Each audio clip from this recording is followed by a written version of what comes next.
tell me about the 1776 Project PAC. Where did you get this idea? How do you go about this? How do you choose these candidates? I want to hear the whole story. Yeah, so I started back in May of 2021, right? No, yeah, May of 2021. During COVID, obviously schools were locked down. I have a very big family. I have 36 first cousins, and I'm the eldest of all of them.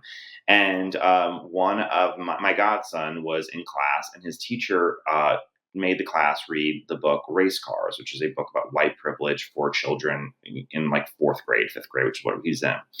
And she went on a tirade about how police they chase only black cars, not white cars, and gave this very anti-police rant to his class. But it was during COVID, so his class was at home. It was in Google Classroom or whatever the app was, and his mom called me, and other parents in the area called me, and they said, "What do we do? How do we get a hold of people?" And I was like, "Well, this is probably just a one teacher issue." But then I certainly realized very quickly that it wasn't, that this was a problem happening in classrooms across the countries with teachers across the countries.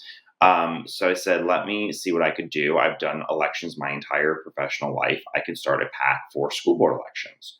So that's what I did. I created this PAC. It's a play on the words of the 1619 Project, which is being taught in thousands of classrooms, which is a historically inaccurate version of American history that teaches kids that the American Revolution was fought over slavery, which obviously wasn't true, and that capitalism was built off slavery, which also wasn't true.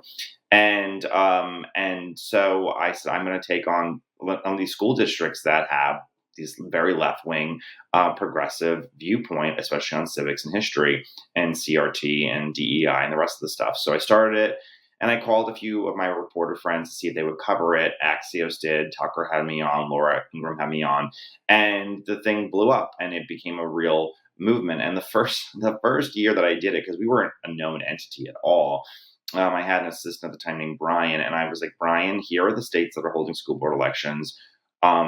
Go on Facebook and type in like concerned parents of Pennsylvania. Like, let's just find school board candidates and like tell them we're going to endorse them and campaign for them and interview them and ask them about their like opinions on these issues. And we did, and we won 42 of our first 58 races, and then we were kind of off to the running. And so this last year we've done, it feels like forever, but we've done well over 85 races. We've won over 60 of them. We still have this over 60% win rate between the 2 years combined. And we were able to flip elections, literally school board elections in a dozen states, and we were able to win Ryan Walters' seat for the state superintendent race of Oklahoma. So we've definitely made super progress. And the good thing is that there's other parent groups, local parent groups. We're the only national ones that do school board elections as a PAC. But there's a lot of local elections that have really expanded significantly. And that has been really helpful.